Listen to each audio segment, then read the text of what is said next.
ಅದು ಉತ್ತರ ಕರ್ನಾಟಕದ ವಿಶೇಷ ಪರಂಪರೆ ಮಹೋತ್ಸವ. ದೇವರ ನಡುವೆ ನಡೆಯುವ ನಿಶ್ಚಿತಾರ್ಥ. ಹಾಗಾದ್ರೆ ಅದು ಎಲ್ಲಿ, ಹೇಗೆ ನಡೆಯುತ್ತೆ, ಅದರ ವಿಶೇಷತೆ ಏನು? ಈ ಕುರಿತ ಒಂದು ಸ್ಪೆಷಲ್ ರಿಪೋರ್ಟ್ ಇಲ್ಲಿದೆ.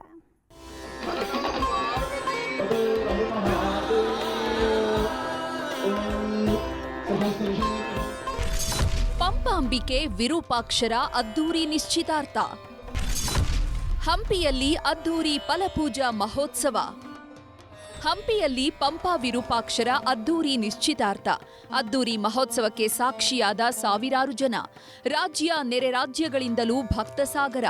ವಿಜಯನಗರ ಜಿಲ್ಲೆಯ ಹೊಸಪೇಟೆ ತಾಲೂಕಿನಲ್ಲಿರುವ ದಕ್ಷಿಣ ಕಾಶಿ ಎಂದೇ ಖ್ಯಾತಿ ಗಳಿಸಿದ ಹಂಪಿಯಲ್ಲಿ ಅದ್ದೂರಿ ಫಲಪೂಜಾ ಮಹೋತ್ಸವ ವಿಜೃಂಭಣೆಯಿಂದ ನಡೆಯಿತು. ಪಂಪಾಂಬಿಕೆ ಮತ್ತು ಶ್ರೀ ವಿರೂಪಾಕ್ಷ ದೇವರ ನಿಶ್ಚಿತಾರ್ಥ ಮಹೋತ್ಸವವೇ ಈ ಫಲಪೂಜಾ ಮಹೋತ್ಸವವಾಗಿದ್ದು, ದೇವರುಗಳಿಗೆ ನಿಶ್ಚಿತಾರ್ಥ ಮಾಡುವ ಈ ವಿಶಿಷ್ಟ ಪರಂಪರೆ ಹಂಪಿಯಲ್ಲಿ ವಿಶೇಷತೆಯಾಗಿದೆ. ಮನ್ಮಥ ಕುಂಡದಲ್ಲಿ ತೆಪ್ಪೋತ್ಸವ ಕೂಡ ಮಾಡೋ ಮೂಲಕ, ಅಂದರೆ ನಾವು ಹೆಂಗೆ ಮದುವೆ ಆದಾಗ ನಾವು ಪ್ರೊಸೆಷನ್ ಮೆರವಣಿಗೆ ಮಾಡ್ತೀವಿ ವಧುವರರನ್ನು, ಆ ರೀತಿ ಆ ಒಂದು ವಧುವರರನ್ನು ಅವರು ಮೆರವಣಿಗೆ ಮಾಡೋದು, ತೆಪ್ಪದಲ್ಲಿ ಮೆರವಣಿಗೆ ಮಾಡೋದಕ್ಕೆ ತೆಪ್ಪೋತ್ಸವ ಅಂತೇಳಿ ಕರೀತಾರೆ. ಅದಾಗಿ 2ನೇ ದಿವಸಕ್ಕೆ ಈ ಫಲಪೂಜಾ ಉತ್ಸವ ನಡೆಯುತ್ತೆ. ಸ್ಥಳೀಯವಾಗಿ ಇದು ಒಂದು ಎಲ್ಲರೂ ಸಂಭ್ರಮ ಪಡುವಂಥ ಹಬ್ಬ ಇದಾಗಿದೆ. ಇನ್ನು ಶ್ರೀ ವಿರೂಪಾಕ್ಷ ದೇಗುಲದಿಂದ ಹೊರಟ ಫಲಪೂಜಾ ಮಹೋತ್ಸವದ ಭವ್ಯ ಮೆರವಣಿಗೆ ಕೋದಂಡರಾಮ ದೇಗುಲದವರೆಗೂ ಸಾಗಿತು.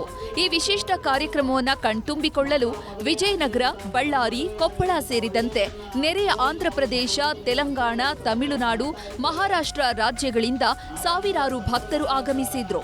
ಯಾವುದೇ ಅಹಿತಕರ ಘಟನೆ ನಡೆಯದಂತೆ ಹೊಸಪೇಟೆ ಮತ್ತು ಹಂಪಿ ಪೊಲೀಸರ ವತಿಯಿಂದ ಬಿಗಿ ಪೊಲೀಸ್ ಬಂದೋಬಸ್ತ್ ಏರ್ಪಡಿಸಲಾಗಿತ್ತು. ವಿರೂಪಾಕ್ಷ ಸ್ವಾಮಿ, ಇಲ್ಲಿ ವಿರೂಪಾಕ್ಷ ಅಂತಂದರೆ ಮನ್ಮಥನ ದಹನ ಮಾಡಿರೋ ಜಾಗ ಇದು. ಕಾರ್ತೀಕ ಶುದ್ಧ ಹುಣ್ಣಿಮೆ ದಿವಸ ವಿರೂಪಾಕ್ಷ ಸ್ವಾಮಿ 3ನೇ ಕಣ್ಣಿನಿಂದ ಮನ್ಮಥನ ದಹನ ಮಾಡಿದ್ಮೇಲೆ ಪಂಪಾದೇವಿ ಹಾಗೂ ವಿರೂಪಾಕ್ಷ ಸ್ವಾಮಿಗೆ ನಿಶ್ಚಿತಾರ್ಥ, ಅಂದರೆ ಮಾರ್ಗಶಿರ ಬಹುಳ ಬಿದಿಗೆ ದಿವಸ ವಿರೂಪಾಕ್ಷ ಸ್ವಾಮಿಯ ನಿಶ್ಚಿತಾರ್ಥ ಆಗುತ್ತೆ. ಆ ನಿಶ್ಚಿತಾರ್ಥದ ಕಾರ್ಯಕ್ರಮನೇ ನಾವು ಫಲಪೂಜೆ ಅಂತ ಕರೀತೇವೆ. ಹಂಪಿಯಲ್ಲಿ ನಡೆದ ವಿಶೇಷ ಮಹೋತ್ಸವದಲ್ಲಿ ವಿದೇಶಿಗರು ಪಾಲ್ಗೊಂಡಿದ್ರು. ಇಡೀ ಉತ್ತರ ಕರ್ನಾಟಕ ಭಾಗದಲ್ಲಿಯೇ ಫಲಪೂಜಾ ಮಹೋತ್ಸವ ವಿಶೇಷವಾಗಿದ್ದು, ಸಾವಿರಾರು ಭಕ್ತರು ಭಾಗವಹಿಸಿ ಉತ್ಸವ ಕಣ್ತುಂಬಿಕೊಂಡ್ರು.